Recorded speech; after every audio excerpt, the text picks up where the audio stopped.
Gostaria de cumprimentar o excelentíssimo senhor presidente, demais membros da mesa diretora, demais vereadores, população aqui presente, meus senhores e minhas senhoras.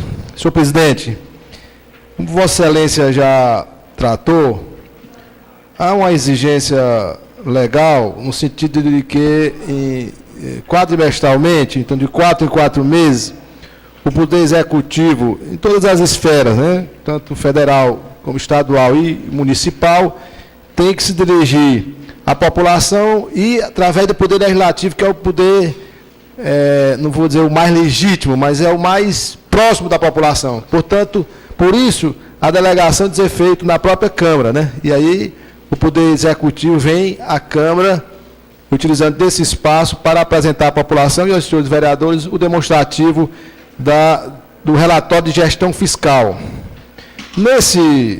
Eu preparei assim, de forma o mais clara possível, seria em slide, mas aí, o que é a audiência pública, que Vossa Excelência, vocês já são craques nisso, né? Mas era só para dizer que é um veículo para obter maior publicidade e transparência, né?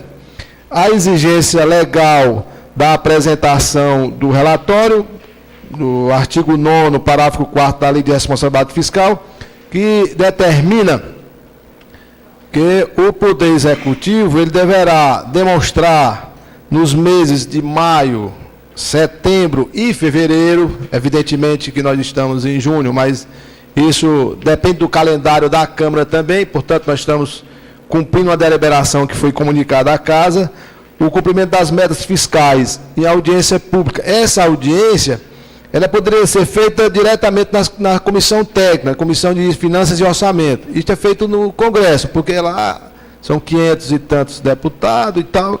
Então, mas no nosso poder é mais fácil de você tratar isso com o número que nós temos, 15 vereadores no caso.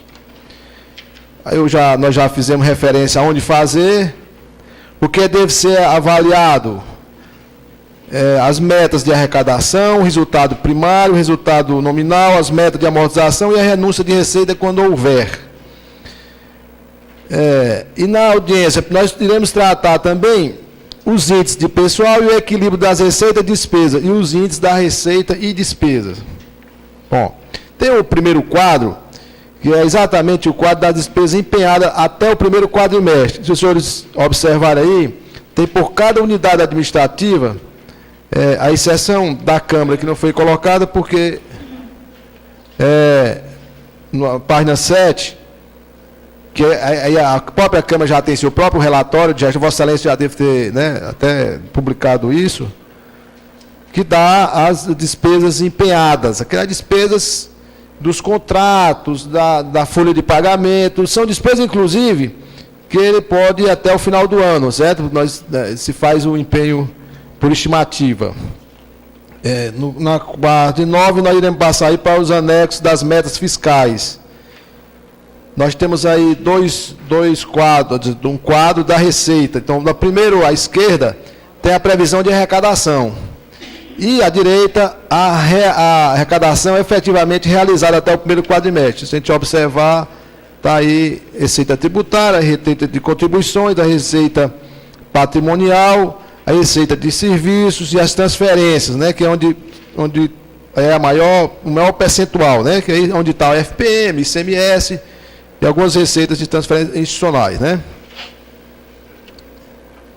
No quadro a seguir, página 11 e 12, nós temos aí as despesas, né, despesas correntes, a despesa liquidada e a estimada, né? Que nós temos o nosso orçamento aqui, dá 93.539.247. Aí está uma despesa liquidada de 51. Temos, porque isso leva ao que foi empenhado durante esses quatro meses, que pode ser efetivamente pago até o final do ano.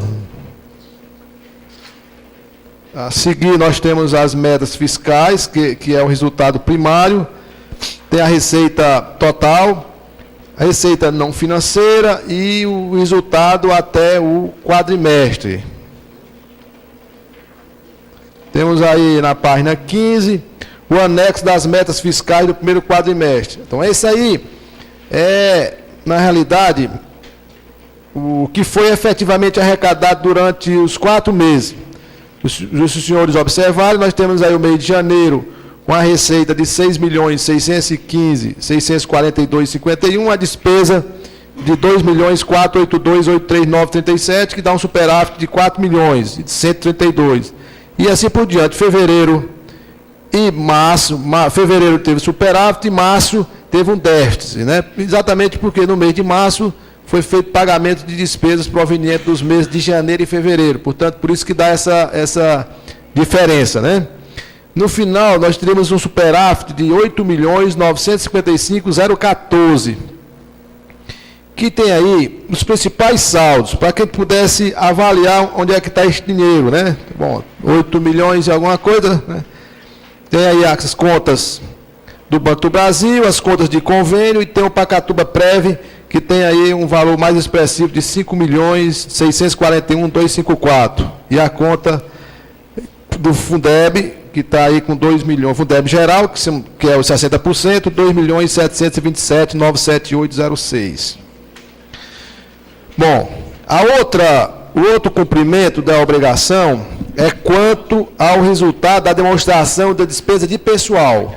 E o Poder Executivo, o município, ele tem um limite de gasto de pessoal. O limite de gasto de pessoal, de acordo com a Constituição, é 54%, o limite máximo. Mas o município tem que obedecer 2 outros limites, sob pena de ficar com dificuldade de recebimento de transferências voluntárias. O primeiro limite é o limite de alerta, que é um limite de 49,60, que não está demonstrado aí. E o segundo, que é o de 51,30. Quando chega nesse 51,30, aí o município já deixa de receber transferências voluntárias, deixa de receber recurso de convênio, e isso, claro, que implica em algumas penalidades para o gestor se ele não tomar medidas de correção. E aí terá que adotar medidas de redução de gastos que o obriga a fazer isso. Bom, até 30 de abril, o limite de pessoal da Prefeitura de Pacatuba está em 55,19, após algumas medidas de ajuste que só vão ter reflexo mais na frente, porque nós estamos recebendo aí, se os senhores observarem, o período de avaliação é de maio de 2012 a abril de 2013.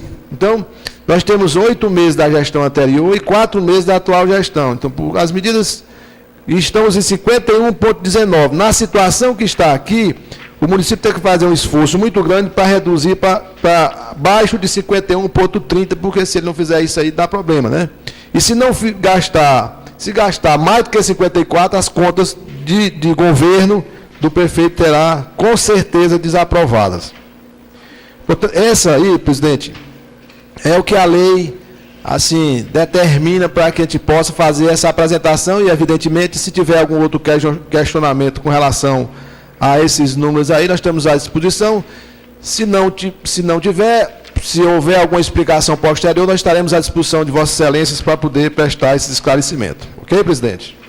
É assim. E Vossa Excelência é vereador? Vereador, exato.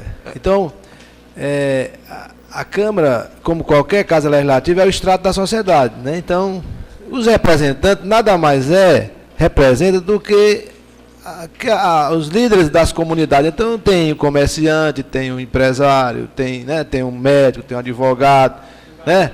Tem um gari, tem um professor, então isso é o extrato da sociedade. Então, o membro do Poder Legislativo, na realidade, ele não é obrigado, né, por ser membro do Legislativo, ter conhecimento de tudo. Então, cada área, cada macaco no seu galho, como diz a história, né?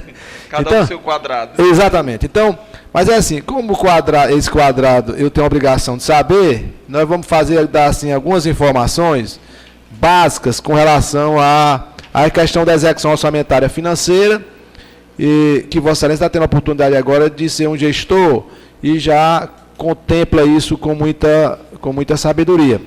Mas a administração de Pacatuba, como de resto algumas outras do estado do Ceará, o gestor, no final de mandato, ele tinha algumas obrigações. Quais são as obrigações? Ele poderia até não deixar 1 centavo na conta, ou poderia deixar 1 centavo, né? Bom, isso aí, o cara diz, rapaz, o prefeito não deixou, os gestores não deixaram um centavo, deixaram R$100 na conta. Se ele fizesse isso e não deixasse zero, mas tem uma outra contrapartida.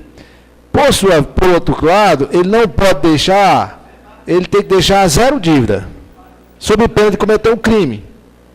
Se o gestor deixar R$1, 1 centavo de débito, e não deixar 1 centavo de saldo, ele comete um crime. Isso quer dizer que e vai ser avaliado nas contas de governo, porque, e no nosso caso aqui de Pacatuba, o que aconteceu foi que o ex-gestor, né, ele deixou algumas dívidas aí inscritas, processadas, sem saldo financeiro. Além disso, deixou algumas outras dívidas inscritas, não processadas, comprometidas, porque a execução orçamentária, Vossa Excelência tem um orçamento, assim, trocando, eu vou falar assim para ver se eu me faço compreender, se eu estiver fazendo alguma coisa, vocês me corrijam. Né? Então, Vossa Excelência tem um orçamento na Câmara, vamos imaginar aqui. Ele tem um orçamento X e pode gastar aquilo. Bom, se eu não tenho receita, eu não vou gastar, eu não vou, na área pública é assim, né? Então, não pode chegar aqui e ter um orçamento de, vamos dizer, de 3 milhões por mês, aí você fazer uma estimativa de gasto de 3 milhões e 500. Se não vai ter receita, como é que vai fazer isso? Está cometendo um crime. O que aconteceu aqui foi exatamente isso. Assim, a equipe anterior, né, eu vou tratar assim com muito cuidado, mas eles fizeram assim, contrataram despesas sem lastro. Não digo sem orçamento, mas sem lastro financeiro. Porque no último ano do mandato, nós temos duas situações. Primeiro, ele tem orçamento, você só pode gastar com orçamento, só pode empenhar se tiver dotação orçamentária. Mas nos 2 últimos quadrimestres do último ano do mandato, o gestor ele tem que fazer o seguinte, eu vou fazer uma obra, aí eu tenho que ver se tem uma dotação orçamentária aprovada pela Câmara, porque se não tiver aprovado pela Câmara, comete um outro crime, e aí é desaprovado as contas, com certeza. Por isso a força do Poder Legislativo. A gente tem que observar, o Poder Legislativo tem uma força muito grande, né? Segundo, nos 2 últimos quadrimestres, que são os 2 últimos, a partir de maio do último ano de mandato, todas as vezes que for fazer uma despesa, ele tem que pegar o seguinte, eu tenho dotação, aí vai no secretário de Finanças ou no setor lá de arrecadação e dizer, eu tenho dinheiro para pagar. Se não, ele tem que fazer isso, tem que observar, pisar no freio. Se não tiver dinheiro para pagar, não pode fazer. E o que aconteceu aqui, presidente, foi exatamente o contrário. No último ano do mandato, nos 2 últimos quadrimestres, nós temos 3 quadrimestres, o gestor ele tem que ter dotação orçamentária e tem que ter o financeiro. Se não tiver, não pode fazer. Por isso tem que ter planejamento. O que aconteceu? Ele foi lá, tem orçamento? Tem. Aí foi, tem lá o negócio, tá? Foi para o financeiro, não tem o financeiro. Não, mas é o último ano eu vou fazer, certo? Desobedeceu a legislação, rasgou a lei de responsabilidade fiscal, assim, de forma, vamos dizer assim, descuidada, né? Por isso, além disso, presidente, tem outro agravante. O controlador está aqui, ele pode me corrigir se eu estiver errado. Tem outro agravante. Tem algumas despesas que sequer, presidente, foram deixadas empenhadas, sequer foram deixadas liquidadas, sequer escritas, nem como o resto é não processado. Vou dar um exemplo. Em janeiro e fevereiro, o município de Pacatuba, ele sofreu algumas retenções de débitos de INSS, de valores altos, né? O primeiro, eu acho que foi quase 300 mil reais, o outro foi 100 e tantos mil reais, que não estava escrito, presidente.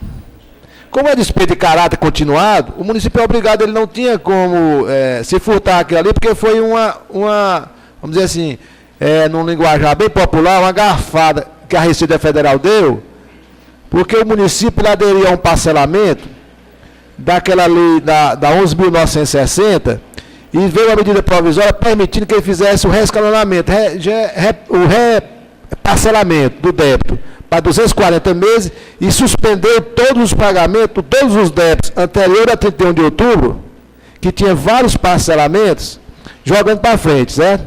O que aconteceu? Eu não sei como foi, aí assim, deixaram de pagar o INSS, por exemplo, de dezembro, parte de novembro, e não escreveram isso. Na dívida. na dívida. Aí é um outro crime, né? Outras, que quando Vossa Excelência receber aqui as contas de governo, e aí é o seguinte, tem uma medida agora no Congresso que define de forma clara que só o Poder Legislativo tem o poder de tornar o chefe do Executivo inelegível. Você vê como a força é grande, né? Então, essas avaliações têm que ser feitas para poder as pessoas terem mais cuidado na aplicação dos recursos públicos. Ninguém pode estar chegando porque é o prefeito, porque é o secretário, e fazer de qualquer jeito, né? Vossa Excelência aqui, toda vida que vai fazer um gasto pessoal, eu não sei se os colegas vereadores, os vereadores aqui, eles aperreiam muito para empregar a gente, né? Acho que não, ninguém pede emprego, isso aí não existe, né?